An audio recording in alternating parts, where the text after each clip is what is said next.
I know we have our kids in the room. Hello, kids. Can you say hello, kids? Yes. So I tried to keep this sermon under an hour just for you.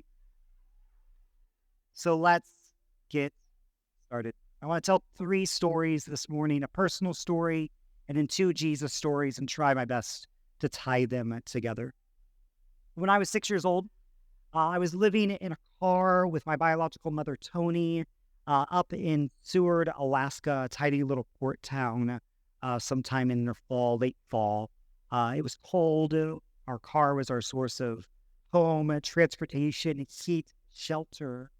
And my mom had made a mistake in the way that she cared for the car. And so the car had stopped working. We had all of our belongings in there. Is where we lived. It's where we slept. It's where the heat came from. And I don't know how. I was 6 at the time. I have some memories, some distinct, some less distinct. But somehow a family had come up to our car and sort of asked what was going on, how we were doing. And Tony, my biological mom, explained what had happened. And so this family invited us into their home. And we stayed there at least one night, maybe two. I remember that there was a baby younger than me, very, very small, but this big, bushy head of hair that I would just brush and brush and brush as my mom talked to this family that took us in, give us a meal, give us a place to stay. Now, my story goes on from there. I'll eventually be put into foster care in Alaska, live with an aunt and uncle, be adopted. But there were that day or two, these liminal moments, these in-between moments. The car had died. There was no more heat. And a family whose name I will never know this side of heaven took us in and provided care for us. So that's story number one. Story number two comes from the Gospel of Luke, chapter 22. We're talking about the last week of Jesus' life, and I'll tell you why in a little bit. The last week of Jesus' life, we read this in Luke 22, starting in verse 7. Then the day of unleavened bread came, at Passover time, the time that the Passover lamb had to be sacrificed. And so Jesus sends Peter and John, two of his disciples, ahead of him and says, "Go, prepare for us to eat the Passover meal." Which I love, just interjecting here for a moment, I love that Jesus is subversive to the very end, because it was typically the ladies' job to do all of the preparation for the holiday, for all the festivities that were going to happen at Passover. And Jesus has female disciples. There was a gang of women who followed him around, for financially provided for him, would be the only ones who would follow Jesus to the cross. But Jesus doesn't turn to the women and say, "Go prepare the meal." He turns to Peter and John and says, "Go get ready." Maybe that's applicable for you today. I don't know, but there's a word for you. So Jesus says, "Peter and John, go get ready for the Passover meal." And Peter and John are like, "Jesus, you are famously homeless. You have no place to lay your head. We don't have any property. We're not real estate moguls. Where do you want us to prepare?" Jesus says, when you enter Jerusalem, you're going to see a man carrying a jar of water, and he's going to meet you. So you're going to follow him to the house that he goes into, and you're going to say to the owner of the house, "The rabbi asks Jesus, where is the guest room?" Pay attention to that word, the guest room. "Where can I eat the Passover meal with my disciples?" And the owner of the house will show you a large upstairs room with furniture already in it. Prepare for us to eat there. So there's Jesus being subversive to the last, sending them in to go prepare the meal, go find a place to stay. It's very like espionage spy movie. Enter the city, you'll see a man carrying a jar. That's the sign. Follow him. He'll tell you where to go. Okay? Jesus sends Peter and John. They find the man, and they go to the guest room. Now, the guest room is a Greek word, kataluma. Let me all hear you all say kataluma. Kataluma, it's related to the Greek word luo, to loose. And the idea is that it's the place where you let loose, where you let down your hair, where you relax in the guest room, the kataluma. And so Jesus sends the disciples. They find the man who leads them to the big house, who leads them upstairs, kataluma, the guest room where Jesus will have his final meal. And I say this quite often when we do communion, that when you picture the Last Supper, where Jesus institutes communion, do not picture Da Vinci's painting of Jesus and 12 men posing for a portrait on one side of a table. It's Passover. It's a big family meal. There's men and there's women and there's children running around. It's a little bit wild. It's a little bit crazy. And they all settle in together and they hear the stories of God's redemption and the life of God's people. And so Jesus sends the disciples. They find the kataluma, the guest room, to prepare. And that's Jesus' last meal with his friends before his resurrection, surrounded by friends, men, women, children, all in a borrowed guest room that Jesus doesn't own, John, Peter, the disciples don't own. Just some connection that Jesus made along the way during his life and ministry, during his 30-some-odd years on planet Earth. Some friends who he knew who lent them a guest room to stay. Now, why do I bring up this story on Christmas? Well, you have to go back to the beginning of Luke's Gospel in Luke chapter 2, and this story might make more sense to bring up today. It says this: in those days, Caesar Augustus made a law, and it required that a list be made of everyone in the whole Roman world. It was the first time a list was made of the people while Quirinius was governor of Syria, and everyone had to go to their own hometown to be listed. So Joseph went also. He went from the town of Nazareth in Galilee to Judea, and that is where Bethlehem, the town of David, was. So Joseph went there because he belonged to the family line of David. And he went there with Mary to be listed. Mary was engaged to Joseph. I like to lovingly call Joseph the Virgin Joseph. She was expecting a baby, and while Joseph and Mary were there, the time came for the child to be born. So she gave birth to her first baby. It was a boy. She wrapped him in large strips of cloth and placed him in a manger, a feeding trough for animals, because there was no place for them in the guest room, the kataluma.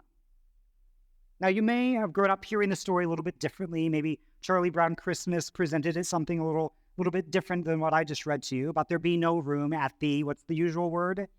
The inn. Maybe the children's play of the grumpy innkeeper kicking out pregnant Mary and the Virgin Joseph away from the hotel where they were supposed to stay. But that's not actually what Luke says. Kataluma is used 2 times in the Gospel of Luke. Once in Luke 22, about go find the guest room where the Last Supper is going to be had, and then here in Luke chapter 2. So I know we're pushing back on like hundreds of years of biblical tradition, like translation tradition, church tradition. I want to paint a different image in your mind. So the story is that imperial bureaucracy makes everybody's lives go upside down, and you have to go back to your hometown to get your name put on a list, probably for tax purposes.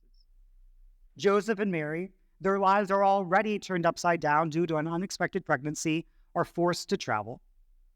They get to Bethlehem. Joseph's family's there.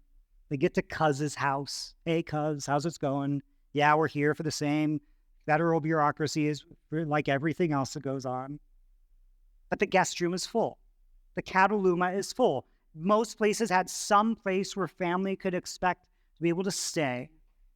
But there's family there already, most likely, because everybody has to go to their hometown. So the guest room is full. But the family doesn't kick them out. The family says, it's okay. Come on in anyway. We'll make room.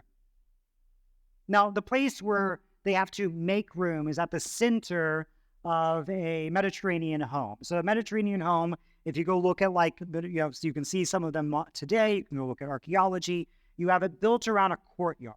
You have a gate, an initial place where you would enter in, and then you keep going back outside where there's no roof and there's a courtyard where you might keep a goat to milk or a couple hens for eggs. And that's where it is in the middle of your home. If you're rich, you've got 2 stories that you can look down into the courtyard. Or if you're, probably just subsistence living, you've got 1 story with a little courtyard in the middle where your goat and your hens stay. So the family sees Joseph and a very pregnant Mary and says, yes, we know about the census. We know about the list making that the empire is making us do. We already have family here, but please come on in. We will make room for you. Is it glorious? No. It's a baby who has to be born into a feeding trough for the goat. But is it radical hospitality? Absolutely it is. This month, we've been asking and attempting to answer the question, How does a weary world rejoice? From that hymn, O Holy Night, a weary world rejoices. It admits our weariness, and yet there's something joyful in the air. We've talked about singing songs of hope together. We've talked about finding joy in community. We talked about naming our weariness, not ignoring it, not pushing it, shoving it down. And so today's final Advent sermon, how does a weary world rejoice? We make room. We make room for our weariness and for our rejoicing. We make room for our grief and for our gladness. We make room in the large guest rooms provided to Jesus at the end of his life, surrounded by family and friends, even one friend that will deny and one friend that will betray, and another friend who knows that death is near. We make room for the stranger, for a son and a mom whose car is broken down. We make room for the people that we knew were coming, and yet we had lots of people come, and so we're shoving things aside to make sure that they have a place to stay. We make room for the grief of what we thought Christmas would be like and what it actually is. For the Christmases that we remember with such fondness and the Christmases that we have now. We make room by shunning frantic busyness. We make room by betraying our culture's gluttony of being too full for anyone else or any other emotion but exhaustion. Sometimes making room means we cast everything overboard except what is essential. Sometimes making room, it means standing room only, awkwardly leaning against the wall with a plate and a cup full of wine because every table is full. Sometimes making room means that we need to cast every belief aside except the one that really matters. Yes, Jesus loves me. Sometimes making room means embracing a friend who hurt you and wants to make amends. And sometimes making rooms means saying farewell to those who want to keep hurting you. Making room, it takes wisdom and conversation. It takes an attempt and a failure, messiness and serendipitous accidental beauty. Making room means giving up perfection. It means it's better to have a Messiah born into a manger than out in the street. When we don't make room, we risk too much. We risk cauterizing those still fresh part of ourselves that are able to experience joy. When we don't make room, we risk leaving something out in the cold that belongs in our lives. By making room, we risk. And every once in a while, when we risk, it's worth it. How do we find weariness? Or how do we find rejoicing in a weary world? Finding weariness is easy. How do we find rejoicing in a weary world? We do it together. We do it singing songs of hope from time, ages past. We do it by making room. I want to conclude with a poem by Jan Richardson called As on a Day. She writes, call it the waters of salvation or the garlands of gladness. Call it the grave clothes falling away or call it the loosing of the chains. Call it what binds us together, fierce but fragile but fierce. Call it he will rejoice over you with gladness. Call it he will renew you in his love. Call it he will exalt over you with loud singing as on a day of festival. Call it the thin, thin place where the veil gives way. Or call it this, the path we make when we go deep and deeper still into the dark and look behind to see the way has been lit by our rejoicing.